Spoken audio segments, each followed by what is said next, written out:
तो जब भी आप अपने घर से बाहर निकलें, आप किसी के घर जाएं या किसी की दुकान पे जाएं या आप किसी भी अनजान व्यक्ति से मिलें, तो सबसे पहले तो आपको अपना इंट्रोडक्शन दे देना है कि भैया नमस्ते, मेरा नाम अवधेश उपाध्याय, मैं life insurance corporation of India में काम करता हूं और अभी मैं एक छोटा सा सर्वे कर रहा हूं लोगों के घर को सुरक्षित करने के लिए, जिसके लिए मुझे अभी आपका सिर्फ 2 मिनट का समय चाहिए। तो क्या भैया मैं अभी आपसे 2 मिनट बात कर सकता हूं? अब दोस्तों, जब किसी व्यक्ति से आप इस तरह से बातें करोगे और उससे आप समय मांगोगे 2 मिनट का, तो जो ज्यादातर लोग होंगे वो आपको बहुत ही आसानी से अपॉइंटमेंट दे देंगे, यानी 2 मिनट का समय आपको बहुत ही आसानी से मिल जाएगा। तो वो व्यक्ति जब आपसे कहे कि हाँ कहो आप क्या कहना चाहते हैं, तो आपको उस व्यक्ति से कहना है, भैया जैसे कि मैंने आपको बताया है कि मैं घर को सुरक्षित करने के लिए एक छोटा सा सर्वे कर रहा हूँ, तो भैया सबसे पहले तो मैं आपसे ये जानना चाहूंगा कि आपके घर का जो खर्चा है वो महीने का कितना है, यानी कितने रुपए आपको अपने घर के खर्चे को मैनेज करने में हर महीने लगते हैं।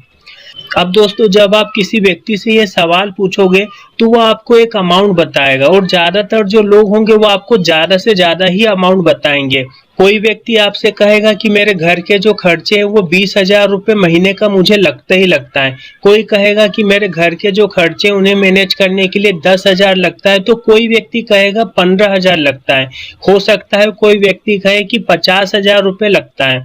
तो देखा जाए तो कोई भी व्यक्ति कुछ भी अमाउंट बताए, आपको उसे सुन लेना है और उसके बाद आपको उस व्यक्ति से अगला सवाल पूछना है, भैया देखा जाए तो आपके जो ये घर के खर्चे हैं, जो भी आपका घर का किराया है या जो भी आपके मेडिकल वगैरह के खर्चे लगते होंगे, बच्चे की स्कूल की फीस लगती होगी और जो भी आपके घर के खाने पीने के खर्चे होते होंगे, या इसके अलावा कभी आप घूमने फिरने जाते हो, यानी आपके घर के छोटे से छोटे और बड़े से बड़े जितने भी खर्चे हैं वो आपकी इनकम से ही पूरे होते हैं। क्या भैया मैं आपसे सही कह रहा हूँ?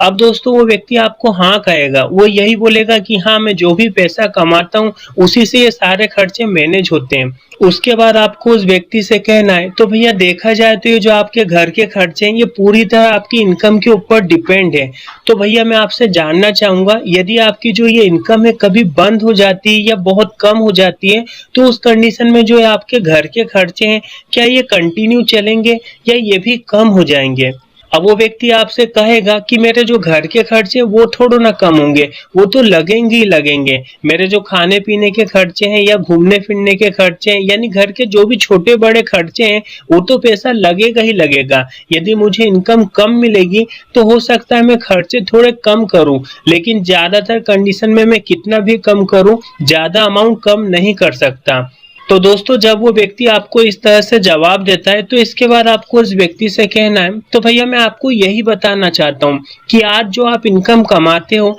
उससे ही आपके घर के जो खर्चे हैं वो अच्छी तरह से मैनेज होते हैं। लेकिन भैया 2 पल के लिए आप सोच के देखो, यदि आज आपके साथ कुछ अनहोनी हो जाती है, भगवान ना करे, लेकिन यदि आपके जीवन का अंत हो जाता है, तो उस कंडीशन में जो ये पैसा आप आपकी फैमिली को कमा कर देते थे, जिससे कि आपके सारे खर्चे घर के मैनेज होते थे, ये पैसा कहाँ से आएगा? और भैया यदि ये पैसा आपकी फैमिली को हर महीने नहीं मिल पाएगा तो आपके फैमिली को घर चलाने में कितनी तकलीफों का सामना करना पड़ेगा, कितनी मुसीबत होगी उन्हें। कभी इसके बारे में सोचा है आपने? और भैया आप इस बात को बहुत अच्छे से जानते हैं कि भगवान न करे लेकिन जो अनहोनी हो वो कभी भी किसी भी व्यक्ति के साथ घट सकती है। तो यदि आपके साथ कुछ हो जाता है तो उस कंडीशन में क्या आपने कुछ ऐसा इंतजाम करके रखा है कि आपके परिवार को जो आप ये इनकम कमा कर देते थे, जिससे आपके घर के खर्चे मैनेज होते थे, ये पैसा कंटिन्यू आपकी फैमिली को मिलता रहे? अब दोस्तों, जब ये सवाल आप किसी व्यक्ति से पूछोगे तो जो ज्यादातर लोग होंगे वो आपको यही कहेंगे, नहीं ऐसी कोई प्लानिंग तो नहीं करी है, हाँ कुछ चीजें कर रखी जिसकी वजह से इतना पैसा मिल जाएगा। लेकिन मैं आपको विश्वास दिलाता हूँ दोस्तों, जो व्यक्ति आपको अमाउंट बताएगा वो बहुत कम बताएगा, यानी जितने पैसों की आवश्यकता उसकी फैमिली को हर महीने होगी उतना पैसा उन्हें नहीं मिल पाएगा। तो इसके बाद दोस्तों, आपको उस व्यक्ति से कहना है, भैया मेरे पास एक बहुत शानदार प्लान है, जिस प्लान को यदि आज आप ले लेते हैं तो भगवान न करे लेकिन यदि कभी आपके जीवन का अंत हो जाता है तो उस कंडीशन में भी आपकी फैमिली को हर महीने उतना पैसा मिलता रहेगा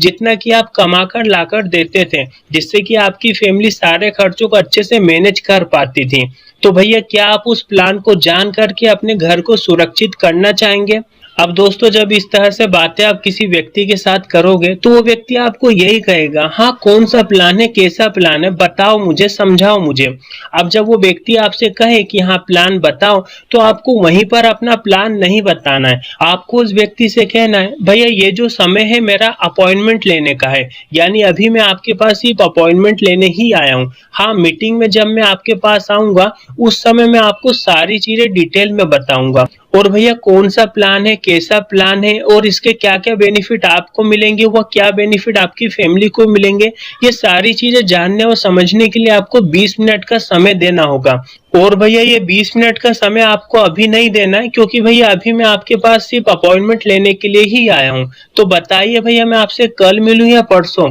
अब दोस्तों व्यक्ति आपसे कहेगा कि ठीक है आप कल मिलो। तो इसके बाद आप उस व्यक्ति से समय मांग लीजिए कि भैया कल किस समय आपसे मिलना सही रहेगा, सुबह 9 से 12 के बीच में या शाम को 4 से 8 के बीच में। और जब आप इस तरह से उससे समय पूछोगे तो जो भी समय उसके पास होगा वो आपको दे देगा। तो वो व्यक्ति आपसे कहेगा कि हाँ ठीक है आप सुबह 9 बजे मिलो या 10 बजे मिलो, आप कल सुबह मिल सकते हो। तो इसके बाद आपको उस व्यक्ति ने जो भी दिन बताया हुआ, जो भी समय बताया वो आप अपनी डायरी में लिख लीजिए। और उस व्यक्ति ने आपको अपना कीमती 2 मिनट का समय दिया, आपकी बातें ध्यान से सुनी, इसके लिए उसे आप थैंक यू कहिए और आगे निकल जाइए। और वापस से आप जिस घर जाना चाहते हैं, जिस दुकान पर जाना चाहते हैं, यानी आप किसी भी अनजान व्यक्ति से मिलना चाहते हैं, उसके पास आप जाइए और इसी तरह से बात कीजिए और अपनी मीटिंग के लिए अपॉइंटमेंट फिक्स कीजिए। और जब आप मीटिंग में जाएंगे तो वहां पर जो आपको इंश्योरेंस प्लान बताना वो इसी तरह से बताना है कि भगवान ना करे यदि उसके साथ कल को कोई घटना घट जाए, वो इस दुनिया में नहीं रहता है,